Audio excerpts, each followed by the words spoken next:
म्हणजे मलाही ना मुलीच्या आईचा आणि आई वडिलांचा विचार करून खूप पोटातच कसतरी होते. काय वाटत असेल त्यांना? म्हणजे ते कधीच विसरू शकणार नाहीये. नेमकी आपल्या शिवरायांच्या महाराष्ट्रात हे काय चाललंय ना तेच कळत नाहीये. काय म्हटलं असेल तो जीव हे सर्व सहन करताना? वय होतं तरी किती त्या बाळाचं? फक्त 3.5 वर्ष. एवढा त्रास कसा सहन केला असेल त्या बाळाने ते बाळालाच माहिती. काय चूक होती त्या बाळाची यामध्ये? खरंच हा विचार करण्यासारखी गोष्ट आहे.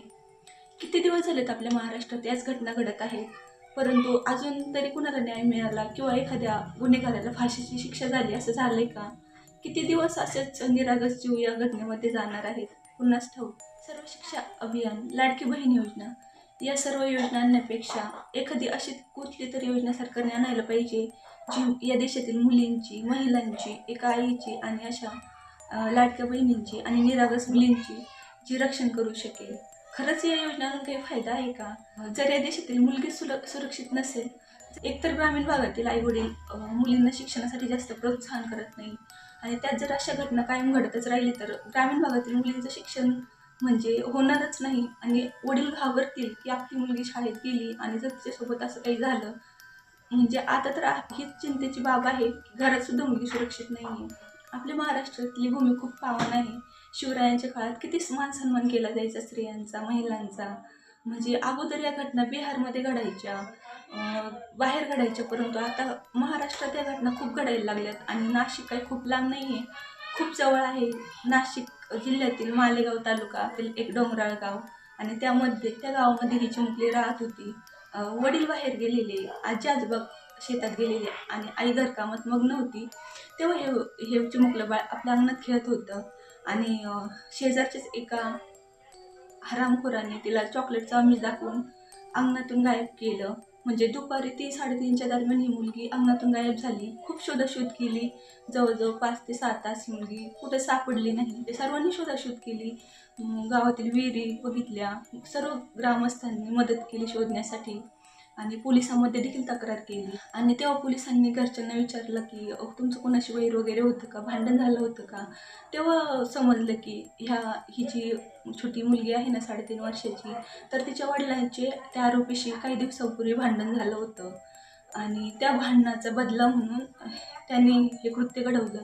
किती घाणेरडे विचार आहेत ना. म्हणजे जर मोठ्या माणसामध्ये भांडण झालं तर त्याचा बदला आपापसात मिटवायला पाहिजे ना. त्या निरागस बाळाची काय चूक होती ह्याच्यामध्ये? काय म्हटलं असेल तो जीव? नुसतं विचार जरी केलं ना तर डोकं सुन्न होऊन जातं आणि त्या घटनेने आपला सर्व महाराष्ट्र हळहळला. सगळीकडे गेलेले आहेत अशा घटनांमध्ये. ती कोलकाता डॉक्टर केस, ठाण्यामध्ये अशीच एक घटना घडली होती. आता मुंडे प्रकरण झालं, पण अजून फाशी कुणाला झालीच नाही. त्यामुळे हे असे आरोपी आहेत ना, तर असे गुन्हे करायला म्हणजे घाबरत नाही. जर एखाद्याला फाशीची शिक्षा झाली ना, तर पुढच्या वेळेस नक्की असा गुन्हा करायच्या वेळेस आहे ना, नक्कीच विचार करतील. तर एक फाशीची शिक्षा अशा आरोपींना नक्कीच व्हायला पाहिजे. हे म्हणजे ही घटना आहे 16 नोव्हेंबर त्या दिवशीची. म्हणजे दुपारी ही मुलगी अंगणात खेळत होती आणि आईच्या मनाला असं वाटलं तरी असेल का, आपली मुलगी आपल्याला आत्ता दिसतीये, पुन्हा कधीच दिसणार नाही.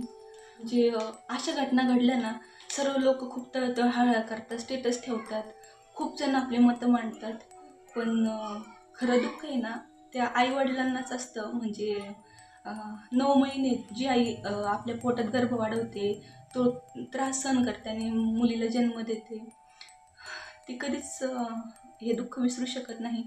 आपण तरी थोडे दिवस हळहळ करू. म्हणजे सर्वांना दुःख आहे या गोष्टीचं, त्यात काही वाद नाही. परंतु थोड्या दिवसांनी सगळे विसरून जातात. परंतु जी जन्मतात ते आई-वडील असतात ना, आयुष्यभर त्यांना हे दुःख सहन करावं लागतं, म्हणजे ते विसरू शकत नाही. आणि काय चूक होती त्या मुलीची? पण एवढे कायदे कडक नाही आहेत ना, त्यामुळेच अशा घटना वारंवार घडत आहेत. किती घाणेरडे विचार असतील या आरोपींचे. म्हणजे त्यांना छोटंसं बाळ देखील दिसत नाही. किती निरागस असताना फुलाप्रमाणे आणि त्याला एवढ्या यात ना म्हणजे अत्याचार पण केले आणि एवढं करून पण त्याचं मन भरलं नाही. त्याने तिला दगडाने ठेचून मारलं. म्हणजे किती क्रूरपणा अंगात ठासून भरले असेल, तुम्ही विचार करा. म्हणजे माणसापेक्षा जंगलातले मुके प्राणी एक वेळेस बरे, त्यांच्यापासून तर एवढी भीती वाटत नाही.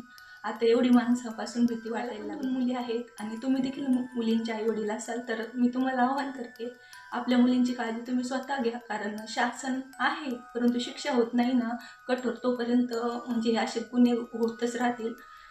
म्हणजे आता आपली मुलगी आपल्यासोबत आहे किंवा आपली बहीण असेल, आपली मुलगी असेल किंवा आपल्या नात्यातली जवळचीच कुणी आता आहे, परंतु पुढे तिच्यासोबत काय होईल ना हे सांगता येत नाही. त्यामुळे आपणच आपल्या मुलींची काळजी घ्या. म्हणजे या सरकारवर विश्वास ठेवाव की नाही हाच प्रश्न निर्माण झालाय. आणि मी पण खूप स्पर्धा परीक्षेची तयारी करत होते. सरकारी सेवेत जे मोठमोठे अधिकारी आहेत ना त्यांच्याकडून पण काय अपेक्षा ठेवणार, ते स्वतःच असे कृत्य करायला लागलेत. कितीतरी मोठमोठ्या अधिकाऱ्यांनी अत्याचार वगैरे केले, त्यांच्यावरती देखील कंप्लेंट आहेत, परंतु त्यांना देखील शिक्षा होत नाही. म्हणजे आता तर मला पण हे वाटायला लागले, बरं झालं मग माझं सिलेक्शन कुठं झालं नाही, होतं राहिलं ते चांगलंच झालं. कारण एकदा आपण बाहेर पडलो ना आपल्यासोबत किंवा आपण बाहेर गेल्याच्यानंतर आपल्या मुलींसोबत काय होईल ना हे सांगताच येत नाही. त्यामुळे आपणच आपल्या मुलींची काळजी घ्या. मी तर म्हणेल आपल्या जवळच्या नातेवाईकांकडे सुद्धा आपल्या मुली ठेवत जाऊ नका, कारण कधी कुणाची बुद्धी बदलेल ना सांगताच येत नाही. हा कलियुग आहे आणि लोकांना माणुसकी अजिबात राहिलेली नाही. फक्त लोक काय करतात, तेवढ्या वेळेपुरते विचार करतात, संधीचा फायदा घ्यायचा प्रयत्न करतात. म्हणजे किती जवळचे असले ना तरी देखील आपल्या मुली त्यांच्या ताब्यात ठेवू नका. मी तर म्हणतो आपल्या मुली कुणाच्या दारासुद्धा जाऊ देऊ नका. आपण जेव्हा असू ना तेव्हाच आपल्या मुलींना आपल्यासोबत घेऊन जा. असं कुणाच्या भरोश्यावर मुली अजिबात ठेवू नका, कारण आपली मुलीसोबत बाहेर काय होईल ना हे सांगता पण येत नाही. आणि जरी झालं तरी आपण न्याय कुणाकडे मागायचा. म्हणजे दिवसेंदिवस असेच जातात. कितीतरी घटना घडल्यात अशा, थोडे दिवस बातम्या वगैरे येतात टी व्हीवरती, परंतु नंतर सर्व थंड होऊन जातं. म्हणजे कुणाचं काही पडलेलं नसतं. म्हणजे ही जी घटना झाली आहे ना ती खूपच जवळची घटना झाली आहे. आणि वय किती कमी होतं त्या मुलीचं, 3.5 वर्ष. म्हणजे या वयात काही मुलांना तर बोलता पण येत नाही. म्हणजे तो विचार जरी केला ना खूपच कसतरी होतं काळजात. कारण मला देखील 3.5 वर्षाची मुलगी आहे आणि त्या आईच्या भावना मी समजू शकते. त्या बिचारीला काय वाटत असेल, एवढे 9 महिने पोटात ठेवलं, त्रास सहन केला, लहानचं मोठं केलं. म्हणजे तिच्या सर्व लहानपणच्या हालचाली, तिचं बोबडे बोलणे वगैरे ते तिला आठवत असेल. ती कसं सहन करत असेल तो त्रास. म्हणजे काय वाटत असेल तिला, तिच्या वडिलांना. विचार करण्याच्या पलीकडचं आहे. म्हणजे मग काय बोलावं ते सुचत नाही त्यांच्याविषयी.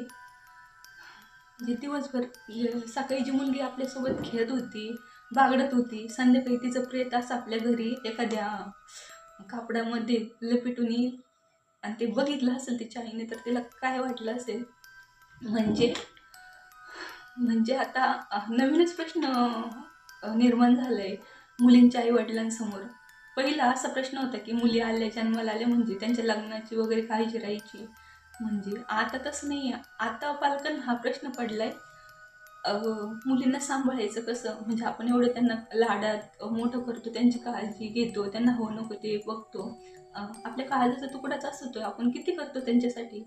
आणि आपल्या मुली असंच हे घाणेरडे लोक म्हणजे त्यांच्या शरीराचे लचके तोडतात. म्हणजे आपली मुलगी जन्माला आल्यानंतर ती सुरक्षित राहील का नाही हेच आता पालकांना मोठा समोर प्रश्न पडलेला आहे. म्हणजे अगोदर लोक मुली जन्माला येऊ न देण्यामागचं कारण होतं हुंडा, लग्न. पण आता तसं नाही आहे. आता मुलींचं प्रमाण एकतर खूपच कमी आहे आणि एकतर मुलीच नाही आहेत आणि त्याच्यामध्ये अशा ही जी घटना घडली ना नाशिकमधील मालेगाव तालुक्यातील डोंगराळ गावात. तर त्या गावातील त्याच्या मुलीचं नाव यज्ञा होती. कुणाच्या मनात काय चाललंय, बाहेरच्या जगाशी तिचा काहीच संबंध नव्हता. किती निरागस असेल ना ते बाळ. आणि त्याचं म्हणजे त्याला असं उचलून नेऊन अत्याचार केले आणि एवढंच करून त्या आरोपीचं मन भागलं नाही. त्याने त्याला दगडाने ठेचून काढले. म्हणजे कुठं चालली आहे माणुसकी. किती नीच विचार आहेत, किती खालच्या पातळीला जाऊन पोहोचलेत लोक, विचार नाही करू शकत. अशा आरोपींना ना भरसकट फाशीच झाली पाहिजे. तेव्हा पुढचे गुन्हे जर पुढच्या वेळेस असे गुन्हे करताना लोक घाबरतील नाही का. म्हणजे अशी हिंमत होणार नाही. शेवटी हेच सांगते, तुम्ही देखील मुलींच्या आई वडील असेल ना तर आपल्या मुलींची काळजी घ्या. म्हणजे मलाही ना मुलीच्या आई वडिलांचा विचार करून खूप पोटातच कसतरी होते. काय वाटत असेल त्यांना. म्हणजे ते कधीच विसरू शकणार नाही हे दुःख. आणि शेवटी देवाकडे हीच प्रार्थना करते त्या मुलीच्या आत्म्याला शांती मिळो आणि तिच्या आई वडिलांना हे दुःख सहन करायची ताकद मिळो.